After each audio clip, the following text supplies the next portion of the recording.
Donc de retour pour une nouvelle chronique, aujourd'hui un 8 Art Review consacré à la série HBO disponible sur OCS maintenant depuis 4 semaines, à savoir Lovecraft Country, donc une série d'horreur inspirée des œuvres de H.P. Lovecraft, donc un auteur de fantastique horreur du début du XXe siècle, et qui est donc diffusé en France sur OCS immédiatement après la diffusion aux États-Unis sur HBO.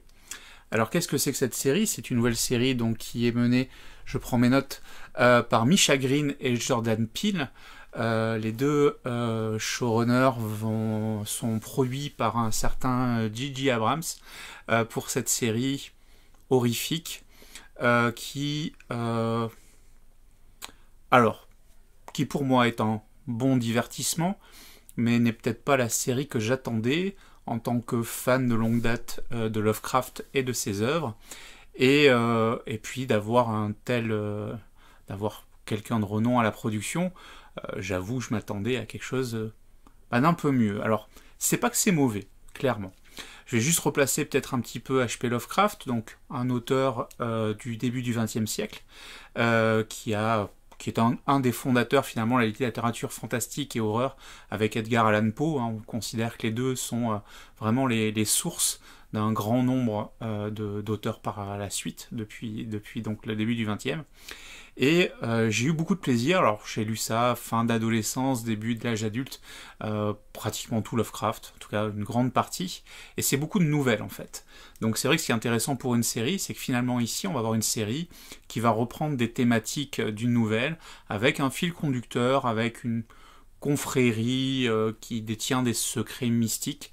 En tout cas, de toute façon, c'est ce qu'on retrouve dans l'œuvre de Lovecraft, c'est-à-dire des groupuscules secrets qui adorent une divinité quelconque, plutôt démoniaque, pour avoir du pouvoir. Donc, on retrouve vraiment ça. Sauf que ils ont eu une idée, alors j'allais dire une bonne idée, je ne sais pas si c'est une bonne. En tout cas, ils ont choisi de se servir, en tout cas de garder ce background-là, cette mythologie-là, pour faire une série qui se passe dans les années 50, dans l'Amérique du Sud, enfin dans le sud de l'Amérique plutôt, où il y avait encore beaucoup de ségrégation par rapport aux Noirs. Et donc finalement on a une série qui nous traite du problème du racisme dans le sud des États-Unis dans les années 50, avec toujours le Ku Klux Klan qui était toujours très présent, la police qui pouvait faire des délits de sale gueule, des endroits réservés aux blancs et interdits aux noirs. On est avant les grands avancées des années 60 de Martin Luther King, d'un Malcolm X. Donc on est vraiment dans une période où les noirs, c'était vraiment pas gay, bien pire que ce que ça peut l'être aujourd'hui, même si l'actualité rattrape un peu tout ça. Donc sous couvert de ça, on essaie de nous expliquer un petit peu, en tout cas il y a eu 4 épisodes et clairement c'est ce qui est mis en avant, c'est que les monstres ne sont pas forcément des choses hideuses avec des grandes dents, mais ça peut être l'homme tout simplement pour l'homme. Bon, on a compris ça, mais finalement du coup, le mélange de ces deux problématiques, donc d'hommage finalement à l'œuvre de Lovecraft, de cette série qui parle finalement d'une période assez sombre des États-Unis, fait qu'on sait plus trop ce qu'on est. Est-ce qu'on est sur une série fantastique qui s'appuie un peu sur de l'histoire et encore très peu? Est-ce que c'est une excuse pour amener les gens à s'intéresser au sujet de la condition des Noirs aux États-Unis dans cette période-là? Donc on met un peu de fantastique pour les attirer. J'avoue que ces mélanges-là font que c'est pas très net. Et voilà, c'est ce que je reprocherais à la série, c'est ce mélange des genres qui... On ne sait plus trop lequel est dominant, et finalement on n'a pas envie qu'ils soient tous au même niveau. L'actualité en plus faisant écho, voilà, on a des bastonnades de noirs faits par les flics. Voilà, l'actualité aux États-Unis rattrape un peu cette thématique-là. Il y a quasiment que des noirs au casting, ce qui est logique vu la thématique, mais on a une blanche et forcément elle est une espèce de prototype arien, grande, élancée, blonde platine. Voilà, on a l'impression de voir une espèce de canon hitlérien. Une histoire de Bible, d'Adam, d'Ève, machin. Je rentre pas dans les détails, mais en tout cas, voilà, une espèce de mythologie biblique, des démons, une espèce de nazillons, ou en tout cas de suprémacistes blancs dans tous les sens. Tout ça se mélange et ça me semble pas très cohérent, en tout cas aujourd'hui. Parce que là, clairement, à chaque épisode, je me dis, mais mince, on en était où? Puis on redémarre sur autre chose.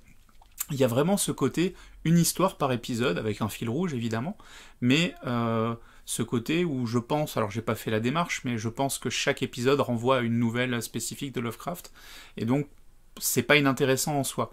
Mais c'est vrai qu'on a perdu l'habitude peut-être aussi, alors c'est peut-être moi, l'habitude de ces séries où il y avait le monstre de la semaine, le méchant de la semaine, etc., l'enquête de la semaine. On retrouve vraiment ça, et le fil conducteur est quand même très sommaire derrière, même s'il est quand même présent.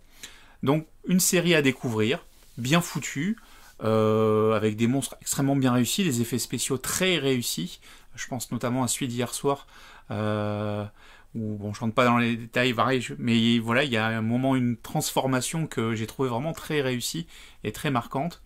Donc voilà, il y a des moments où c'est vraiment, ça fait kitsch, et il y a des moments où c'est effrayant, et des moments où c'est mal foutu.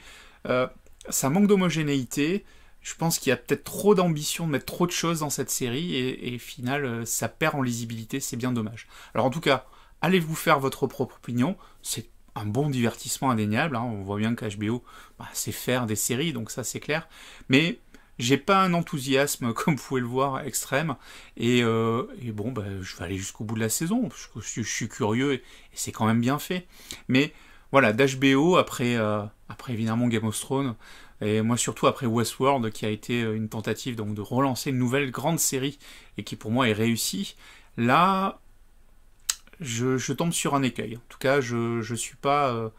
je valide pas complètement. Sur ce, je vous souhaite une bonne soirée et je vous donne rendez-vous demain pour une nouvelle chronique sur sombl.fr, la Poplist sur YouTube. À très vite, bye bye.